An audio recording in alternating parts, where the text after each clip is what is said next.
Good morning, guys. I hope everyone had a great week in trade. I wanted to explain this week's assignment to you. It's a little different than last week. We're still going to continue reading Persepolis. I know part one was pretty challenging. Although the main character is a child, there was a lot of historical context and names we're probably not familiar with and concepts we might not be familiar with. So part one was pretty heavy with new information. Part two, I've selected a few individual comic strips about kind of her young adult years. And I think you probably enjoyed this section a little bit more. You might find it easier to follow. It's more about her growing up.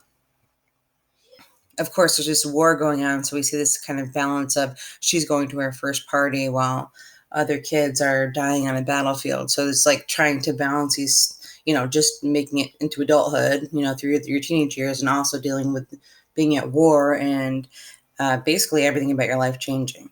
And we see her family get into some pretty dangerous situations.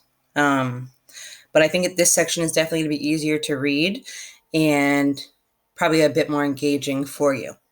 The few students had internet issues last week and made it hard to download the complete file for part one. So what I did this time around is I broke it up into 3 steps. I wasn't sure what to call it. So I did step 1, and it has 2 excerpts, and then it has a reading quiz for that section. And then step 2, a few more comic strips and a reading section. And then step 3, and then that has its own little reading test. So also I know at least one student had trouble with the test, having to reload it and things. I don't want that to happen. So I figured working with 3 smaller parts would be easier for you guys. I'm learning as I go also. So you don't have one reading with a big quiz. You have 3 separate readings. Step 1 and step 2 and step 3, I labeled them. The reading is broken up into smaller chunks, and there's a reading quiz attached to that assignment.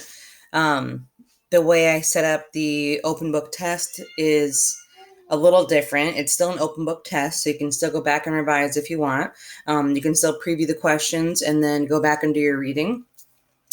The difference is it's not going to be a mix of multiple choice, paragraph, and short answer. They're all, every one of the questions on all 3 of those tests, every one of the questions can be answered in 1 or 2 complete sentences. Just please remember to write in complete sentences. So you need to have a subject and a predicate. You need to have a topic and its action or whatever you're saying about it. So please double check that you are writing in complete sentences, answering the questions.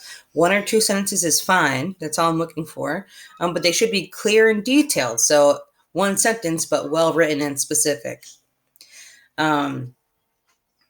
Okay, so, and one other thing I wanted to mention is that you can go back and edit those forms, but to do that, you need to click submit. And then when you click submit, a link should come up so that you can access that same